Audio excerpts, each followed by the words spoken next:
Back in 1991, the world watched a war unfold in the desert that was over in a flash, just 100 hours on the ground. But this wasn't just some battle over Kuwait. It was the first massive field test of a completely new American way of war. A military machine that was built in the shadow of Vietnam and designed for a whole new era. And to really get how they pulled it off, we have to start with the huge problem they were facing. So it all kicks off on August 2nd, 1990. Saddam Hussein's Iraqi army, which, by the way, was massive and battle-hardened from its long war with Iran, just rolls across the border and completely swallows the nation of Kuwait. This was a huge act of aggression, and it immediately sets off a global crisis, throwing a massive challenge right at the feet of the United States. And right away, this gives the Pentagon a gigantic headache. The crisis is in the Middle East, a place that's strategically vital, but, and this is the key, a place with basically no major American military bases. So the question was, how on earth do you get a powerful, credible fighting force there fast enough to actually matter? It was a nightmare of distance, logistics, and a ticking clock. But here's the thing. The answer to this problem had actually been in the works for more than a decade. It was a revolutionary idea designed to solve this exact kind of crisis, long before Saddam ever made his move. And it all kind of started with this one simple-sounding but really profound question from Secretary of Defense Harold Brown. He asked, do Marines always have to storm a shore? This question cut to the very heart of what the Marine Corps was all about. What if, instead of fighting their way onto a hostile beach every single time, Marines could just show up at a friendly port and link up with all their heavy equipment, which was already waiting for them? And the solution they came up with was the Maritime Pre-Positioning Force, or MPF. The easiest way to think about it is as a fleet of floating armories. These ships were preloaded with everything a Marine unit would need: tanks, ammo, fuel, food, you name it, ready to sail at a moment's notice. The strategy was a game changer. Fly the Marines in with just their rifles in their packs and sail their heavy gear to meet them. It cut deployment times from months down to just weeks. And this wasn't just a theory on a whiteboard. When the crisis hit, ships from these squadrons were dispatched from places like Diego Garcia and the Pacific. They showed up in Saudi Arabia, and within days, Marines were rolling M1A1 tanks and amphibious assault vehicles right off the ramps. The speed was just unthinkable before this, and it allowed them to build a real, credible combat force on the ground before Saddam's army could push any further south. The concept didn't just work in theory, it worked for real. But it wasn't just the logistics that were being put to the test. For the very first time in a major war, a huge reform called the Goldwater-Nichols Act was being put into practice. Now, this law had basically rewritten the military's chain of command. It was designed to force the Army, Navy, Air Force, and Marines to stop operating like four separate kingdoms and start fighting as a single, unified team, what they call a joint force, all under one commander. The Gulf War was going to be the first massive, real-world test to see if this whole new approach could actually win a war. So, with the forces flooding into the region, the mission changed. Operation Desert Shield began. This was a massive, months-long buildup in the Saudi desert, a long period of intense training, getting used to the heat, and just waiting. And for the tens of thousands of Marines arriving, the Saudi desert was a complete shock to the system. I mean, the crushing heat, the endless, featureless sand. It was like landing on another planet. This quote from one Marine as he was landing pretty much sums it up perfectly. Life during Desert Shield was, well, it was a really strange mix.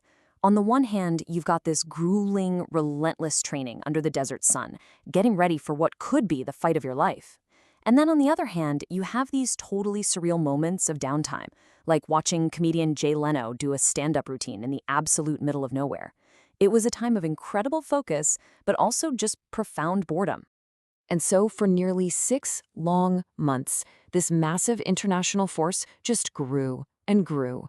They trained, they prepared, they learned how to operate in that brutal desert environment, they meshed their command structures together, and they built a logistics network that could support a full-scale invasion. The shield was finally in place. The storm was coming. And then, finally, came the part everyone was waiting for, Operation Desert Storm. After months of waiting, and after a truly punishing air campaign had softened up Iraqi positions, the order finally came down to launch the ground offensive and liberate Kuwait.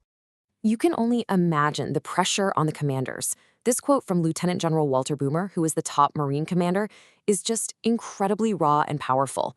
The night before the big attack, he had this terrifying nightmare that his Marines were being chewed up and slaughtered in the Iraqi minefields. It just shows you the very real fear and that incredible weight of command. In this map shows you exactly where that fear was coming from. See, the plan for the Marines wasn't some fancy, clever flanking maneuver. No. Their job was to punch straight through the teeth of the Iraqi defenses. It was a brutal, head-on two-division assault designed to smash through the notorious Saddam line and pin the bulk of the Iraqi army in place. That would allow the army's main force to swing around in that famous left hook. And this Saddam line was no joke. It wasn't just a simple trench. This was a deep, layered, and very sophisticated defensive system. The Iraqis had learned a lot about defensive warfare fighting Iran, and they had built these massive minefields, tangled webs of barbed wire, and huge earthen walls called berms. It was a system designed to break an army and bleed it dry. And yet, despite all that, the entire ground war was over in just 100 hours.